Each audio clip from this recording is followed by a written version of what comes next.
तुमने कभी आईने से नजरें नहीं हटाई? कभी सोचा है वो हर बार तुम्हें वैसे ही दिखाता है जैसे तुम हो? क्या हो अगर एक दिन आईना तुम्हें वैसे ना दिखाए जैसा तुम हो? यही हुआ था रिया के साथ।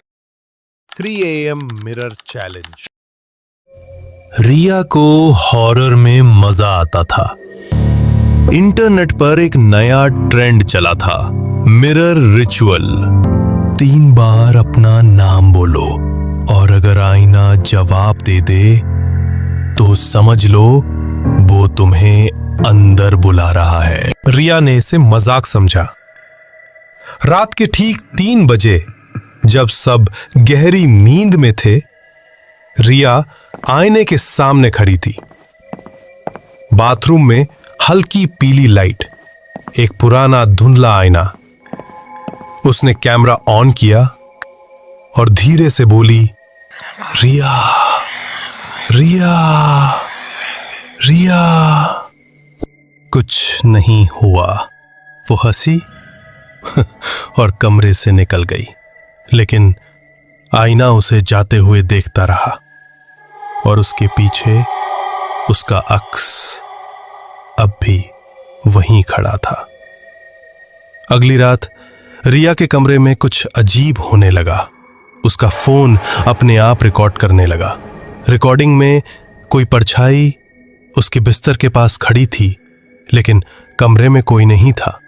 रिया उठी और जैसे ही आईने में देखा, उसका अक्स अब भी बिस्तर पर सो रहा था।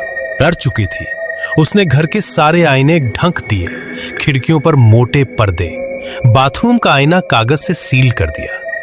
लेकिन वो एक बात भूल गई, आईना सिर्फ शीशा नहीं होता। किसी भी चमकती सतह में वो झांक सकता है। अब वो उसे टीवी में दिखता था, मोबाइल स्क्रीन में, यहां तक कि पानी में भी। और हर बार एक ही बात कहता, तुमने मुझे बुलाया है, अब मैं तुम्हें अंदर लाऊंगा। रिया टूट चुकी थी। उस रात वो फिर आईने के सामने गई। अब डर जिद बन चुका था। इस बार आईना जोर से हिला और अंदर से उसका अक्स बाहर निकल आया। वो मुस्कुराया, लेकिन उसकी आंखें काली थीं। उसका मुंह धीरे धीरे खुलता गया, इतना कि अब वो इंसानी मुंह नहीं लग रहा था। और फिर उसने रिया को अंदर खींच लिया। सुबह का वक्त। रिया की मां ने बाथरूम का दरवाजा खोला। रिया सामने खड़ी थी, ब्रश कर रही थी, मुस्कुराते हुए।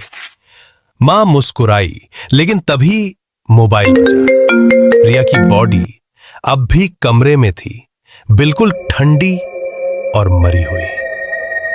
अब बाथरूम के आईने में 2 अक्स थे, एक जो बाहर खड़ा था और एक जो अंदर से देख रहा था।